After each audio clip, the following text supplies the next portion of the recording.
Alô, amigos que usam as revistas da Central Gospel, a paz do Senhor.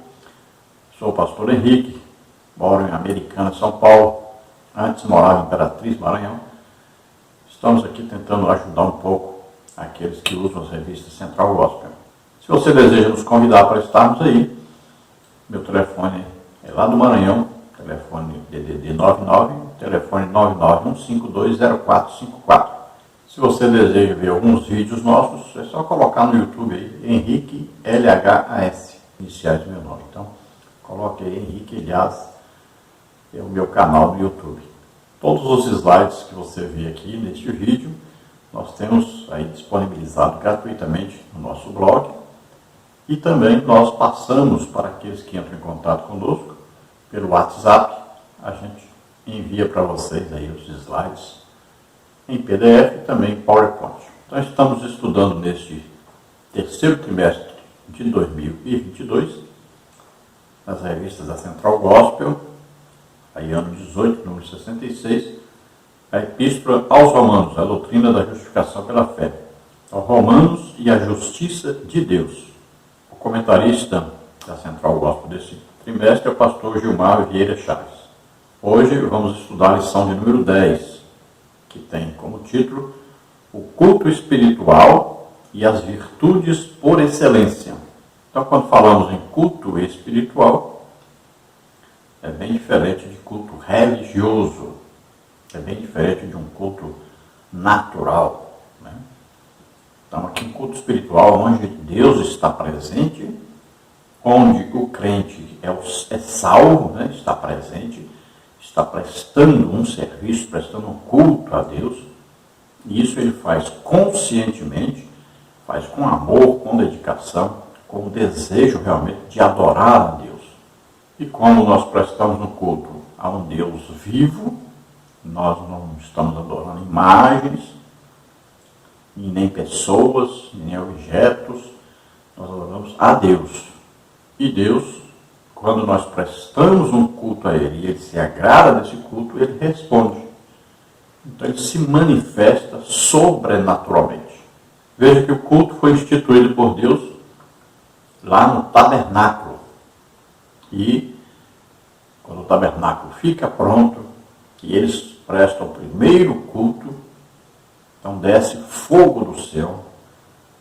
Então Deus está confirmando que está satisfeito com o culto. Quando Salomão inaugurou o templo, também Deus confirmou, então se declarou satisfeito com o culto e mandou fogo do céu também. E nós vamos ver que o culto já começou lá no Jardim do Éden, né? Com Adão conversando com Deus, depois nós vamos ver aí Abel prestando culto a Deus, depois vamos ver Sete, e por aí afora, né? Vamos ver Abraão era um homem de altares, né? Prestava culto a Deus. Noé era um homem de altares, prestava culto a Deus. E assim por diante nós vamos ver na Bíblia que sempre houveram os adoradores, os verdadeiros adoradores, que Jesus citou para a mulher samaritana. Os verdadeiros adoradores adoram o Pai em espírito e em verdade. E Jesus diz que não há um lugar específico. Então Jesus diz, não é nem nesse monte e nem no monte em Jerusalém. Então é em espírito, em qualquer lugar que você estiver, você pode prestar um culto a Deus. Não existe um local específico. Como no Antigo Testamento os judeus tinham um local específico que era o templo. E o seu culto era um culto religioso que tinha um objeto, né? Tinha uma arca representando Deus. Então nós sabemos que a arca representa aí a presença de Deus. Então no Novo Testamento nós não temos necessidade de ter um objeto. Nós adoramos a Deus em espírito e verdade. Deus é espírito. E nós temos dentro de nós o Espírito Santo habitando em nós. Então nós estamos ligados com Deus pelo Espírito Santo, que é Deus. Então nós prestamos o culto, mas tem que ser racional, tem que ter o desejo, a vontade, né? Tem que querer, tem que se alegrar. Olha, me alegrei quando me disseram, vamos à casa do Senhor. Então, essa alegria de prestar um culto a Deus. Porque o culto é um serviço, a adoração é um serviço prestado a Deus. Deve ser prestado esse culto com todo o coração, com entendimento, com alegria, com fervor, com desejo de realmente estar adorando a Deus e na presença de Deus. Vamos ver o texto bíblico básico da lição, Romanos 12, de 1 a 8. Rogo-vos, pois, irmãos, pela compaixão de Deus, que apresenteis o vosso corpo em sacrifício vivo, santo e agradável a Deus, que é o vosso culto racional. E não vos conformeis com este mundo, mas transformai-vos pela renovação do vosso entendimento, para que experimenteis qual seja a boa, agradável e perfeita vontade de Deus. Porque pela graça que lhe é dada, digo a cada um dentre vós que não saiba mais do que convém saber, mas que saiba com temperança, conforme a medida da fé que Deus repartiu a cada um.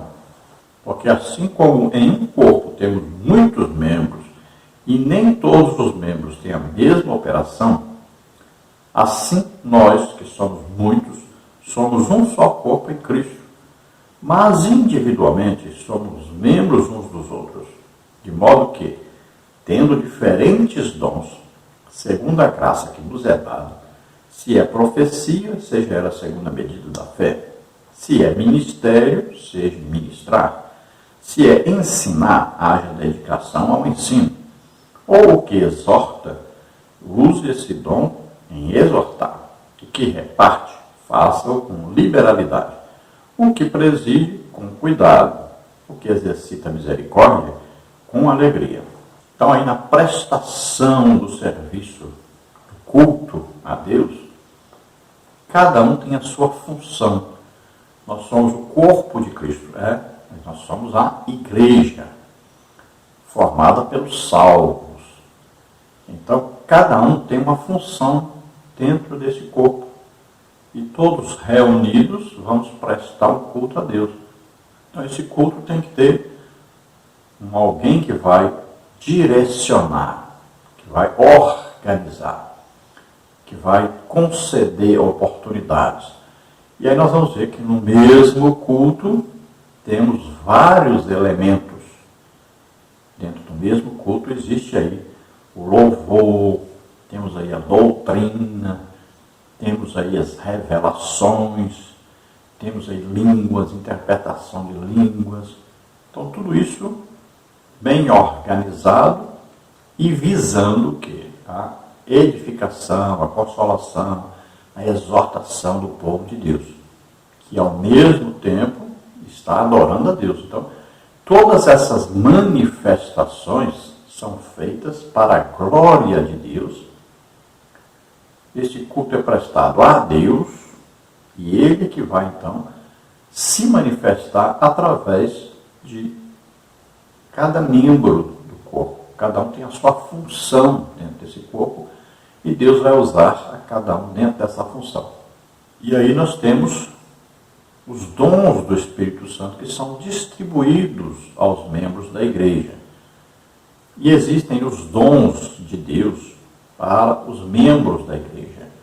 Então existem aí os dons de Deus Pai, os dons de Jesus Cristo Filho, existem os dons do Espírito Santo. Então o corpo de Cristo é formado então pelos salvos e eles se comunicam entre si.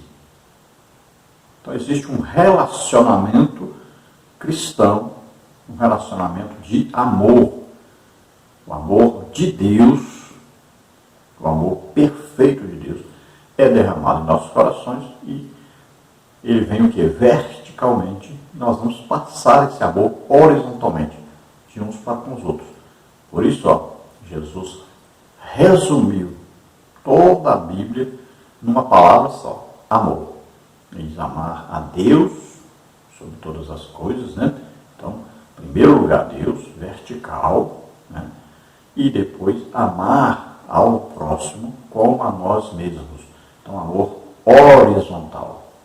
E o texto oro fala para nós que nós devemos, então, vencer o mal, aborrecer o mal, odiar o mal e amarmos o bem. Devemos sempre ter em mente fazer o bem às pessoas, amar as pessoas, assim como Deus nos amou e continua nos amando. Como é que nós vencemos o mal? Fazendo o bem. Nesta lição nós vamos ver os seguintes tópicos e subtópicos. Tópico 1, o exercício legítimo dos dons. Subtópico 1, não foram dados pela exaltação pessoal. Subtópico 2, permite diversificação de serviços e ministérios específicos, pertencem ao Espírito Santo e são distribuídos entre os salvos. Subtópico 2, as virtudes do salvo em seu relacionamento com o próximo. Subtópico 1, a maior de todas as virtudes. Subtópico 2, o amor sincero. Subtópico 3, o código de conduta do cristão no mundo. No tópico 3, propósito divino na regulamentação dos dons. Subtópico 1, promover maturidade e crescimento espiritual. Subtópico 2, promover a unidade e edificação da igreja. Subtópico 3, revelar Cristo ao mundo. Então, todos esses assuntos vamos procurar ver aí resumidamente para aprendermos dentro da palavra do Senhor. Vamos ver a palavra introdutória. Nos primeiros 11 capítulos da carta aos Romanos, o apóstolo trata de grandes temas teológicos. Nos 5 últimos capítulos, ele trata das implicações práticas da justificação pela fé, ou seja, como os ensinos aplicam-se à vida diária. Salmo 119, 11. Nota-se no capítulo 12, versos 1 e 2, uma instrução muito clara a respeito do culto que agrada a Deus. Esse tipo de culto é marcado pela presença do Espírito Santo e pela prioridade total à pregação da palavra de Deus. Além dessas particularidades, este capítulo discorre sobre o uso devido dos dons espirituais, ministeriais e de serviço e sobre as virtudes recomendadas ao cristão em seu viver diário. Então, vimos, primeiramente, Paulo tratando de temas teológicos como justificação pela fé, salvação, vemos aí santificação, vemos adoção, regeneração, vários temas teológicos estão contidos aí na carta aos Romanos. E a partir do capítulo 12, então, Paulo vai ensinar como na prática nós vamos aplicar a justificação pela fé. A vida cristã, como deve ser. E isso falando da união entre os irmãos e colocando cada um como membro de um corpo, que é a igreja, um corpo de Cristo, né? O corpo de Cristo na terra, tendo como cabeça sempre Jesus Cristo. Tudo operado através do Espírito Santo. Então, no culto que prestamos a Deus, temos como parte principal a explanação da palavra de Deus. Então, deve ter aí a pregação e também ensino. Jesus, olha, pregava e ensinava. Depois, já viu que Jesus curava a todos. Olha, então o culto tem pregação, tem ensino, também existe o que? As manifestações do Espírito Santo, que é o que? A bênção de Deus sobre a sua igreja, sobre os seus filhos que prestaram o culto. Então estão tendo a resposta a esse culto. Estão tendo uma ação sobrenatural, ou seja, a presença de Deus neste culto. Aí nós temos um subsídio que diz: a palavra culto é latreia na língua grega do Novo Testamento, significa serviço sagrado, adoração, de onde vem a palavra liturgia. É preciso ressaltar que o verdadeiro culto envolve o sacrifício do corpo e é prestado com entendimento e um coração disposto a ouvir, adorar e obedecer. Então, o culto é um serviço prestado, uma adoração, e olha aí, exige que o corpo seja dominado pelo crente, porque o corpo precisa estar presente, estar fazendo o culto. O culto pode ser feito em casa. Jesus disse: entra no teu quarto, fala com teu pai em secreto, né? Fecha a porta, vai dentro do quarto e vai orar, falar com Deus. Você está prestando um culto a Deus. Existe o culto doméstico que você pode fazer com a sua família, lendo a palavra de Deus, pode cantar um hino. Existe o culto público também. Pode ser feito o culto na rua, nas praças, né? Por toda parte.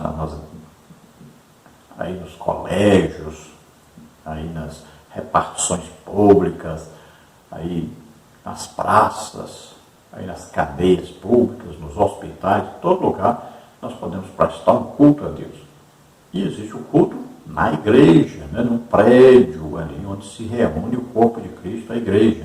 E aí um culto todo bem organizado, né, e um culto onde existe aí toda uma liturgia a ser aplicada.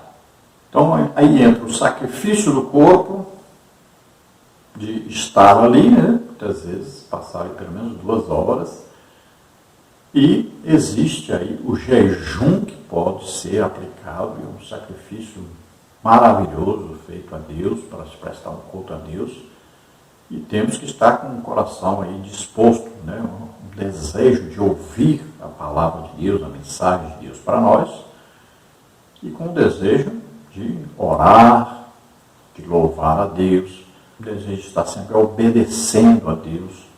E no culto temos a parte de louvor, de adoração, também das nossas ofertas, nosso dízimo, tudo isso faz parte de um culto racional, onde nós vamos porque queremos ir e estamos alegres por irmos e participarmos. Em 1 Coríntios 9, 27, o apóstolo Paulo diz: antes subjugo o meu corpo e o reduzo à servidão, para que, pregando aos outros, eu mesmo não venha de alguma maneira ficar reprovado.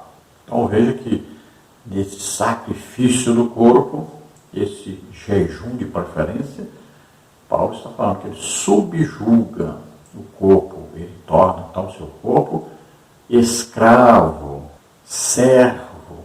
Então isso é importante para o crente. Sempre jejum, oração, estudo da palavra de Deus e evangelização. Todo crente deve estar envolvido nessas 4 coisas. Vamos ver o tópico 1, o exercício legítimo dos dons. Seguem algumas peculiaridades sobre os dons. Subtópico 1, então, não foram dados para exaltação pessoal.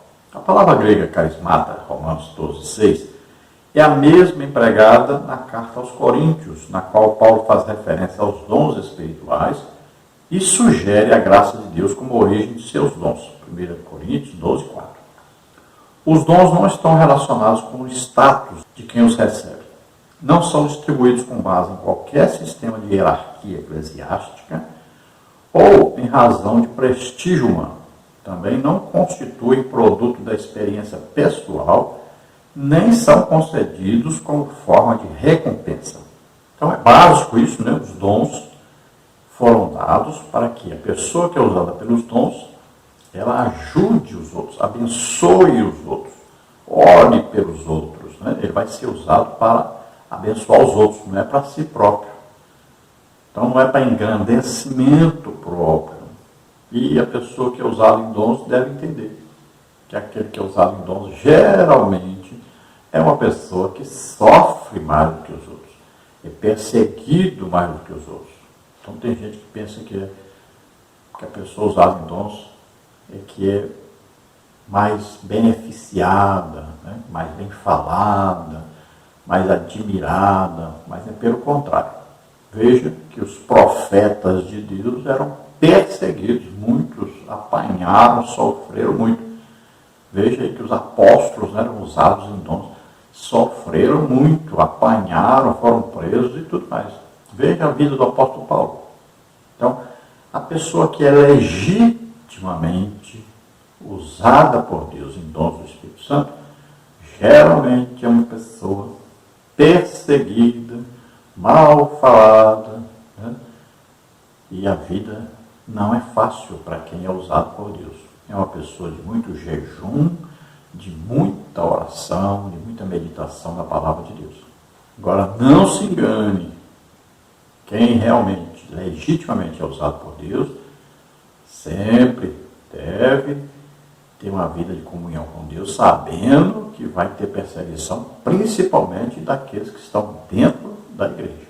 E o verdadeiro crente, cheio do Espírito Santo, usado em dons do Espírito Santo, na maioria das vezes, passa também por necessidades financeiras. Então, a vida não é fácil para aquele que realmente serve a Deus. E devemos, então, nos lembrarmos que Na igreja existem vários dons do Espírito Santo distribuídos. Dons de Cristo também, que são os ministérios, né?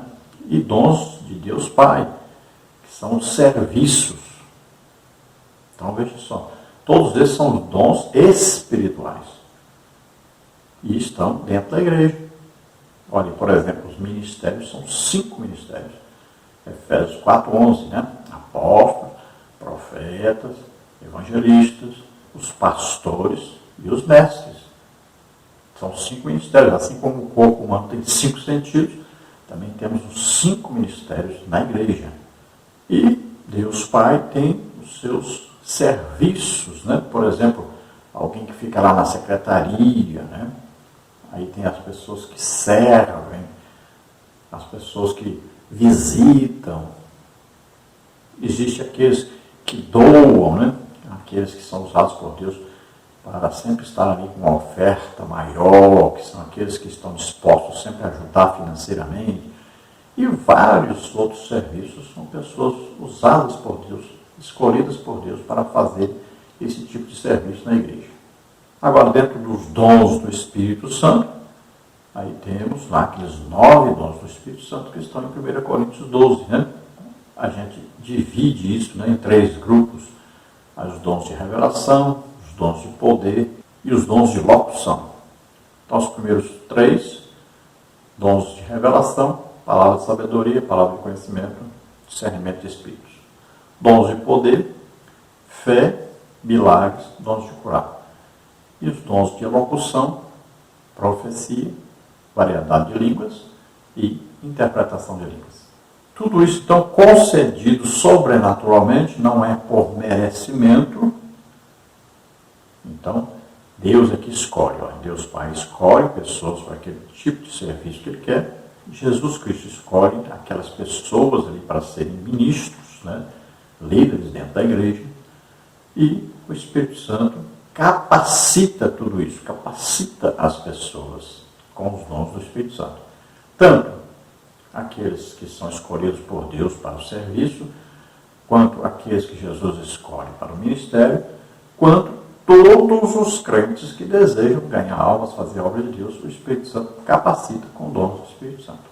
Não se esqueça aí de dar um like, não se esqueça de se inscrever em nosso canal. E se você deseja receber em PowerPoint esses slides, ou PDF também, então entre em contato conosco, telefone 9999-1520454. Vamos então ao subtópico 2, que diz: permitem diversificação de serviços e ministérios específicos. Além dos dons referentes aos serviços executados pelo cristão, Paulo ensinou a respeito da diversidade de dons de ministérios, Efésios 4:11, e das realizações de cada um dos dons espirituais, 1 Coríntios 12, 4-10, 28-30. Os dons manifestam-se a todos os que foram justificados pela fé, sem exclusivismo ou acepção, visando ao proveito de cada um e a edificação da igreja. Então nós chamamos aí de dons espirituais todos esses dons aí, né? Dons do Pai, dons do Filho, Jesus Cristo, dons do Espírito Santo.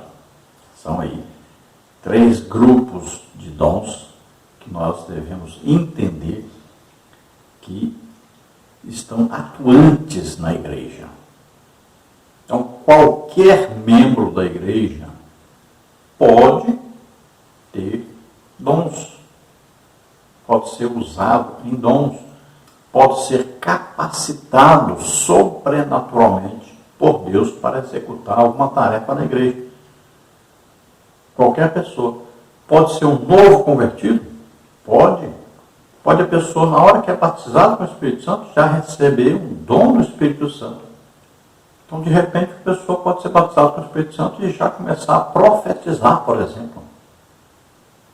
Pode ser usado já para trazer uma mensagem futurística. Pode ser usado para orar para outra pessoa, a pessoa ser curada.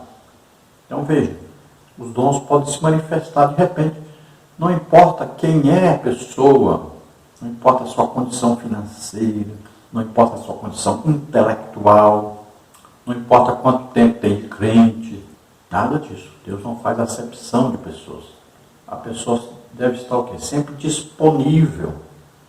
Então a pessoa deve estar sempre na presença de Deus, orando, buscando a Deus, desejando os dons espirituais, desejando ser escolhido para o ministério, desejando fazer, executar alguma tarefa para Deus. Então Deus usa aquele que é voluntário, aquele que deseja, aquele que quer realmente. Então esse desejo é aquele que deseja mais do que qualquer outra coisa. Olha aí, desejar ardentemente os dons. Olha aí, aquele que deseja o episcopado, excelente coisa, deseja. Então sempre, olha só, deve ter aí o desejo, a disponibilidade, é o querer fazer a obra de Deus, é o querer ajudar, é o querer o engrandecimento do reino de Deus. Então é você com alegria, com esse ímpeto, eu quero fazer uma coisa, eu quero ajudar. E isso é que vai fazer você ser usado por Deus. De repente, então, um dom será lhe concedido para capacitar, para equipar o seu ministério. Então, ore sempre, jejue sempre, estude sempre a palavra de Deus e esteja sempre disposto a ganhar almas. Esteja sempre disposto a ajudar as pessoas, a aconselhar as pessoas, a abençoar as pessoas. No subtópico 3, pertencem ao Espírito Santo e são distribuídos entre os salvos. Os dons são capacidades dadas soberanamente pelo Espírito Santo aos membros do corpo de Cristo, visando ao ministério das pessoas na igreja. Romanos 12, 6 a 8. Profecia, segundo a proporção da fé, versículo 6. Ministério, que haja dedicação, versículo 7a. Ensino, que haja esmero, versículo 7b. O que exorta, faça com dedicação, versículo 8a. O que contribui, faça com liberalidade, versículo 8b. O que preside, faça com diligência, versículo 8c. Quem exerce misericórdia, faça com alegria, versículo 8d. Então, como explicamos, tem os dons de Deus Pai, os dons de Jesus Cristo Filho e os dons do Espírito Santo. Então, são pessoas que são usadas por Deus na igreja para exortação, consolação e edificação do corpo de Cristo, da igreja. E também são equipagens, equipamentos, armas para a evangelização. Os dons são muito usados por Deus na evangelização. Veja, por exemplo, aí, dom de variedade de línguas, ele apareceu em Atos dos Apóstolos, capítulo 2, quando o primeiro batismo com o Espírito Santo aconteceu. Ali, todos aqueles que receberam o batismo com o Espírito Santo estavam falando em línguas, pessoas que estavam visitando a cidade vieram, e se manifestou ali o dom de variedade de línguas, começaram a falar na língua dos estrangeiros. Olha aí, quase 3.000 almas se converteram. Porta Formosa, para o aleijado, Pedro e João ali oraram, aquele homem se levantou e andou. Entrou correndo para dentro do templo, multidão de gente apareceu. Pedro pregou, né? Aí Pedro e João estavam ali pregando, ensinando, e 5.000 pessoas se converteram. Você vai ver Paulo em Listra, um aleijado. Então, ele orou, o aleijado andou, multidão de gente foi ver o que estava acontecendo. Então, pregaram, conversão de almas, e assim por toda parte. Sempre uma manifestação sobrenatural vai trazer uma multidão que vai ouvir a pregação e vão se converter. Então, a igreja é o corpo de Cristo, e cada um se encaixa direitinho ali, tem uma função dentro desse corpo. Então, tem aqueles que presidem, tem aqueles que ensinam, tem aqueles que visitam, tem aqueles que aconselham, né? Cada um tem a sua função e todos devem saber que são importantíssimos na obra de Deus e devem estar sempre dispostos a fazer essa obra de Deus. Agora, não pode um querer exigir que o outro faça o mesmo que ele faz, porque cada um tem a sua função. Se ele for ajudado nessa função que ele tem, então toda a igreja é beneficiada.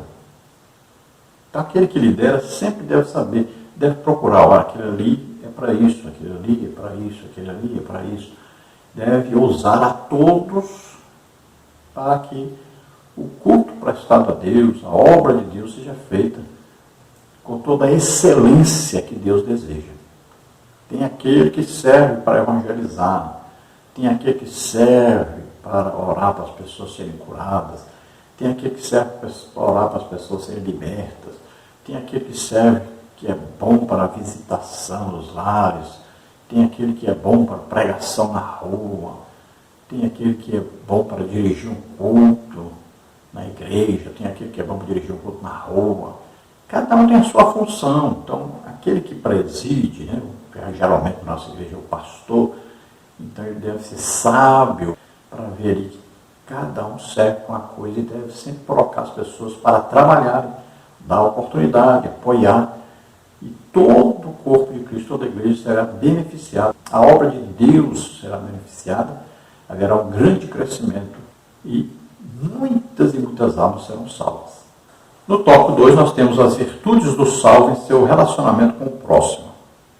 Tópico 2, subtópico 1, a maior de todas as virtudes. Paulo conclui este capítulo com a demonstração de que o amor deve ser a base de toda a conduta e de todos os relacionamentos cristãos. Romanos 12, 3 a 21. Nesse texto, o apóstolo diz que o amor deve ser sem dissimulação ou hipocrisia, cordial e promotor de honra mútua. Romanos 12, 9 e 10. A palavra grega utilizada pelo apóstolo no verso 9 é ágape. Essa palavra representa o tipo mais elevado de amor. No verso 10, ele usa a palavra grega philos, que expressa a ideia de afeto, cordialidade no trato e disposição para honrar o outro em lugar de si mesmo. Então, o amor é a base de tudo na vida cristã. E veja bem que aquele que tem dons do Espírito Santo, ele não ora por si próprio. Ele vive para os outros. Olha, passa aí dias orando, jejuando, estudando a palavra de Deus. Para quê? Para uso próprio? Não, para abençoar os outros. Veja bem. Então, ele está ali para abençoar as pessoas. Para trazer o quê? A presença de Deus aos outros. Para que os outros sejam edificados, consolados, exortados. Olha aí. Então, aquele que dá a vida pelos outros. Se não houver amor, não vai haver dons. As pessoas não conseguem compreender isso. Nós estamos vendo uma situação difícil hoje, com uma raridade de dons na igreja. Então, cada dia diminui mais essas manifestações. Por quê? Falta amor. Sem amor não funciona. Então é aí essa capacidade de se doar em favor dos outros. Então aquele que é usado por Deus sobrenaturalmente deve sempre considerar os outros superiores. Veja bem. A pessoa sempre está diante de Deus como o menor, em humilhação. Por isso ele é usado por Deus. Então Deus não usa aquele que é soberbo, aquele que é exaltado, aquele que pensa que é maior do que os outros. Não, a pessoa se chega diante de Deus e confessa a sua pequenez, a sua incapacidade. É por isso que Deus usa. Deus usa o menor. Deus usa aquele que se humilha diante dele. Então esse amor é um amor que vem de Deus, que está derramado em nosso coração, e que nós vamos o quê? Liberar esse amor pelos outros. Então a pessoa sempre olha para os outros com desejo de orar, de abençoar os outros. Toda vez que vê alguém numa situação difícil, ele quer ajudar, quer abençoar, quer participar, quer estar ali, fazendo com que a pessoa se levante, seja recuperada, seja ajudada, seja abençoada. Esse é o desejo que todo crente deve ter. Agora, sobre o tópico 2, o amor sincero. O apóstolo exorta os cristãos romanos a observar alguns preceitos sociais, principalmente a comunhão fraternal. Se nos relacionarmos corretamente com Deus, também nos relacionaremos corretamente com as pessoas que fazem parte de nossa vida.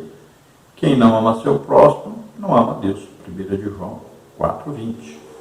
Então João diz, se você não consegue amar o seu irmão que está perto de você, e você está vendo, como é que você vai amar a Deus que você não vê?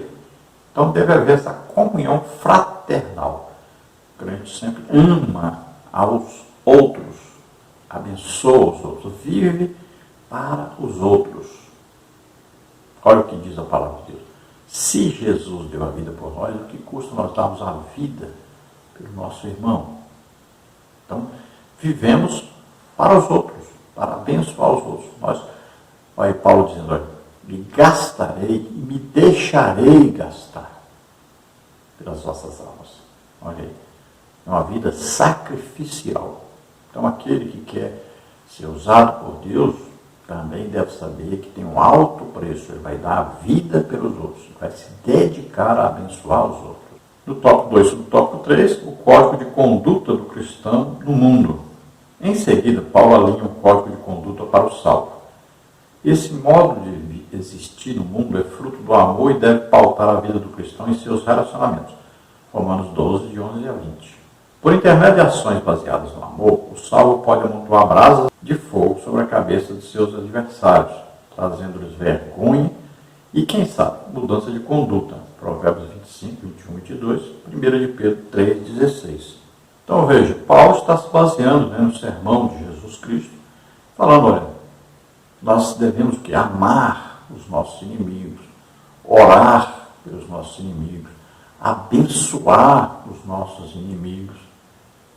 Então nós vamos demonstrar que amamos. Então não importa se as pessoas falam mal, perseguem, difamam, não importa, nós continuamos amando as pessoas, continuamos servindo as pessoas, continuamos fazendo tudo o que for possível para que essas pessoas sejam abençoadas, vivam bem. Né? Paulo diz, olha, nós sofremos para que vocês fiquem felizes. Olha, assim é a vida do verdadeiro cristão. Ele se doa, passa por muita situação difícil para que outros sejam abençoados.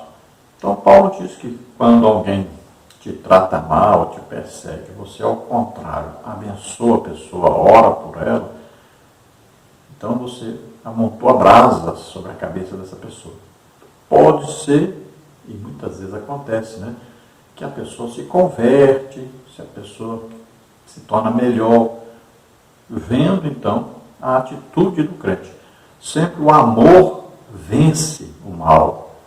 No tópico 3 nós temos propósito divino na regulamentação dos dons.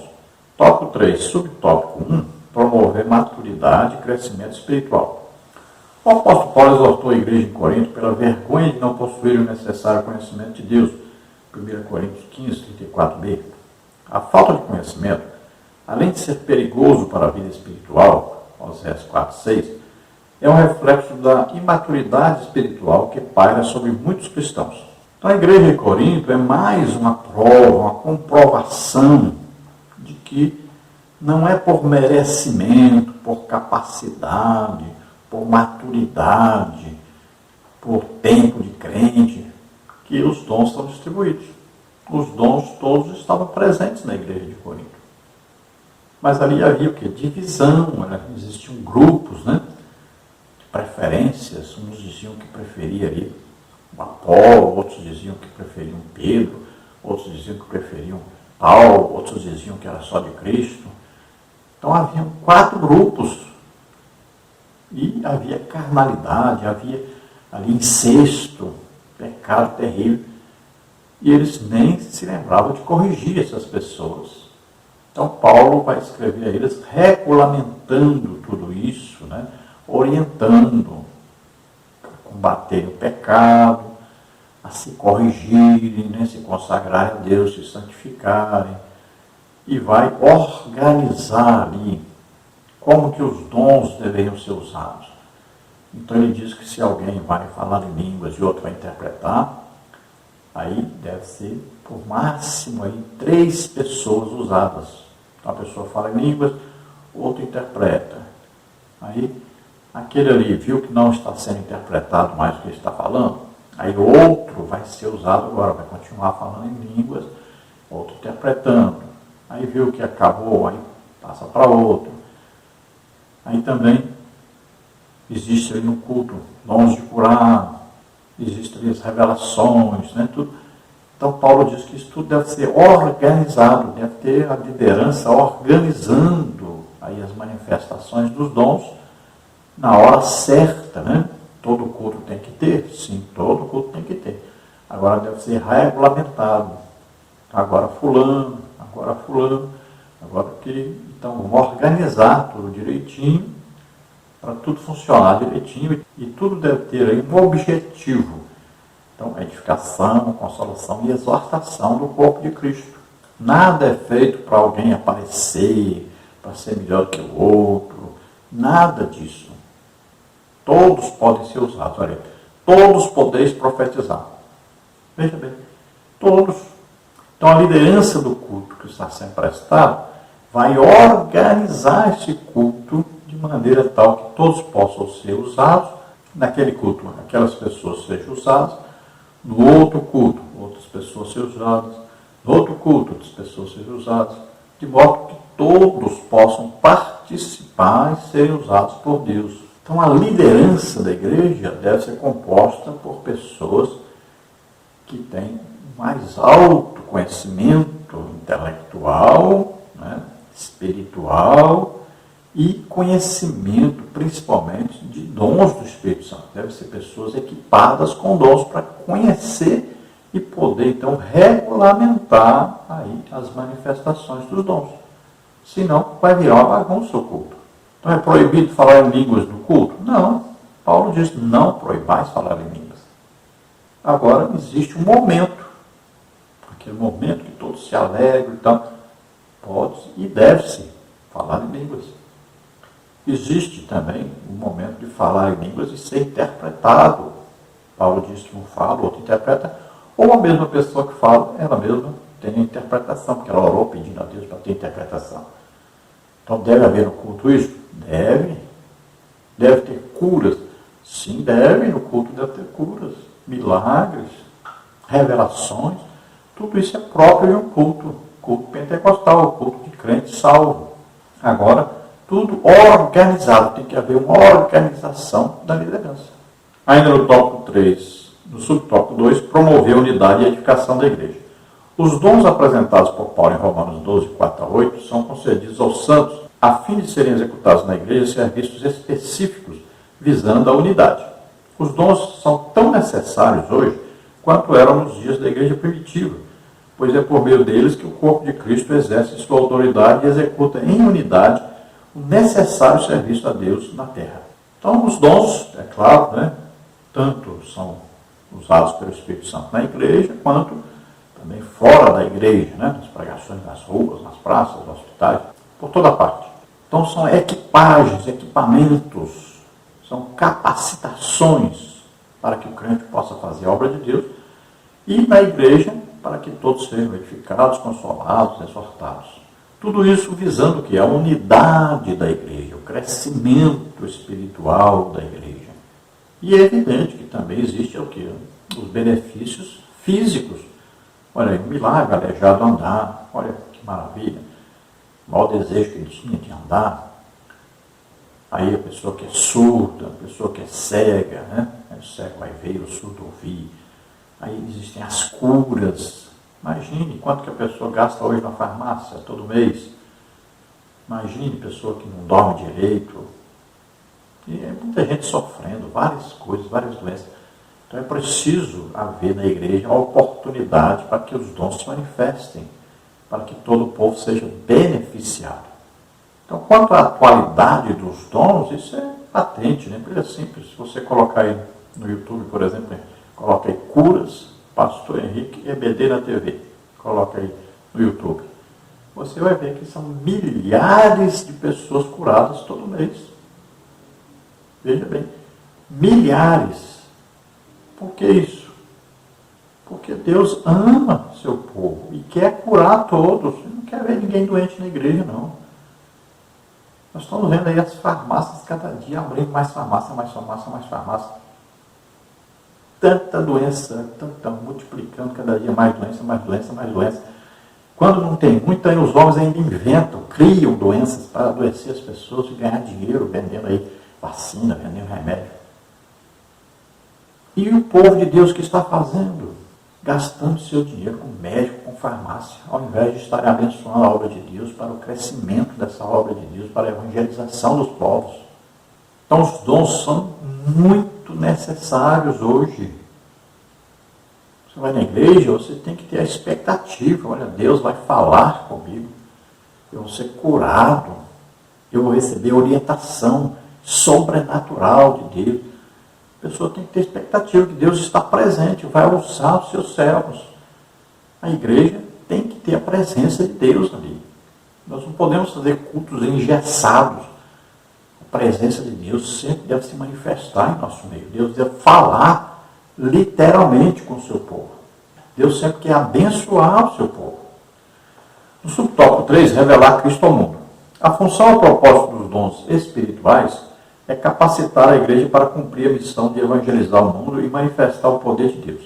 A manifestação dos dons pelo Espírito Santo não apenas promove a unidade e a edificação do corpo de Cristo, mas também capacita a igreja a anunciar a salvação, que somente pode ser alcançada por meio da justiça de Deus em Cristo. Romanos 3, 28 a 35.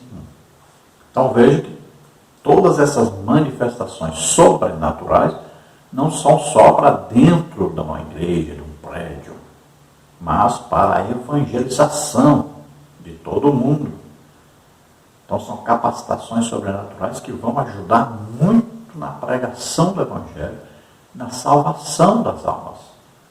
E nós vamos ver que existe praticamente um padrão em Atos dos Apóstolos, né? Sempre, olha, um milagre, uma manifestação sobrenatural do Espírito Santo, ajuntamento de pessoas, pregação do Evangelho a essas pessoas e muitas conversões. Veja que é isso que acontece em Atos dos Apóstolos.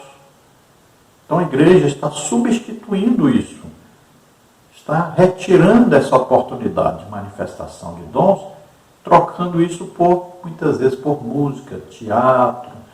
Então estão querendo atrair as pessoas por manifestações humanas e não sobrenaturais, e não de Deus.